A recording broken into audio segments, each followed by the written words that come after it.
Hi guys, it's Kylie from Queen City Farm, and today we're going to be going over how to see if a breeder is being truthful about the health testing that they do for their dogs and how to look for that. So we are using my website today as an example. Not everyone's website is going to look like this all laid out, but mine does, and I feel like this is the best way for you as a consumer to see everything.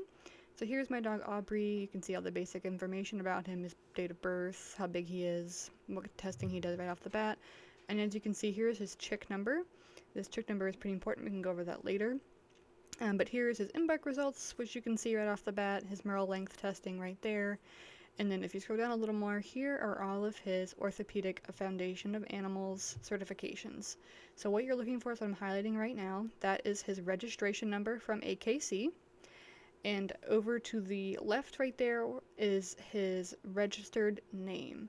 That is pretty important. You do not want what you call a call, C-A-L-L name. That's his, like what you would call him at your house. That would be Aubrey. And, but that's his registered name. The letters at the end are just his titles. You don't have to worry about that.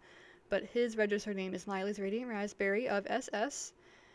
So if you take that registered number, you can look for him on the OFA website. And this is all of his testing, and it all has the same number on it. So this is his hips. The other one before was his elbows.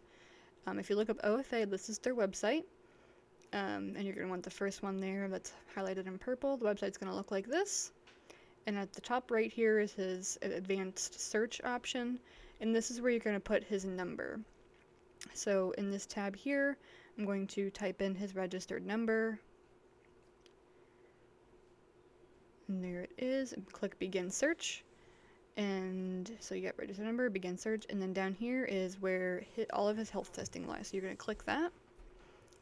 And this takes sometimes a little bit to load. But here is basically his account. So that's his registered name and his registered number there at the bottom with all of his titles next to his name. And these are all of the health testing that he has ever gotten. So his hips, his eyes, his elbows, and his Merle length testing. And then down here are all of his family members. So this is kind of a cool thing that you can do to go and see all of his family members that have had health testing. And here, right here, is this little chick symbol. And the chick symbol is basically the parent club's way of saying that you have done all the health testing that they recommend. So a parent club is like the Australian Shepherd Club of America. They tell OFA what they would want on their Australian Shepherds. And then here you can search by dog.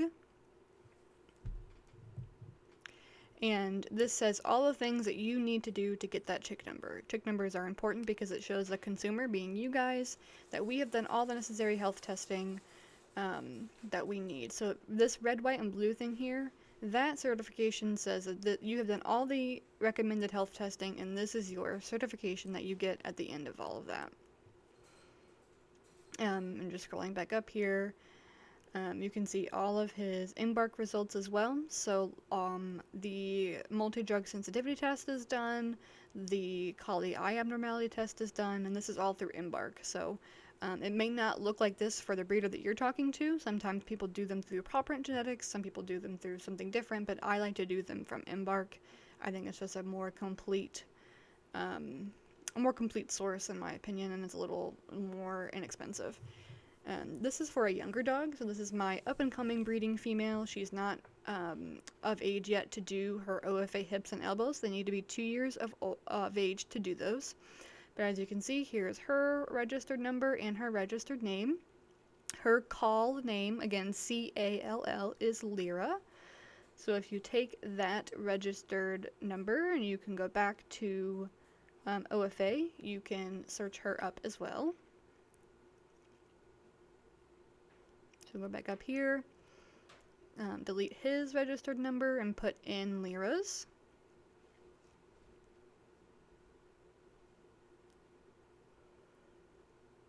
And it is capitalized sensitive, so I went back and just made sure I put the N in correctly.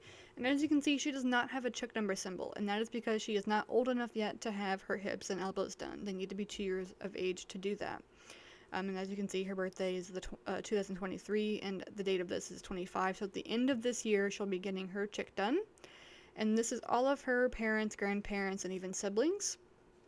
And if you go in here, this is actually her dad. So her dad has all of his health testing done, and you can even look at her dad's parents and siblings and stuff like that. So it's pretty interesting the way you can go back and make sure that your entire dog's history of dogs is health tested. So that's a really good way to check. And let's go to Allie here. Allie is a completed, as you could say, dog. She is a champion in conformation, and she has had all of her health testing done. And this is her chick number here. If your breeder gives you a chick number, you can also search that up as well. You can bypass the registered number and things like this. And here is her Merle length testing. So her Merle length testing was done through Embark, so it says no Merle alleles. So hers was actually not done through UC Davis like the other dogs I showed you. So it could look a little different. You gotta kind of decipher what you're looking at here. And there back was her chick certification, and then down here are all her other health testing items. But again, that's her registered number right there on the chick certification, and then to the right of that, the left of that is her registered name, not the name you call her at your house, and that would be Allie. So if you write that number down, and you look at her chick number, write that number down, you can go back to the OFA website and look up what health testing she has done as well.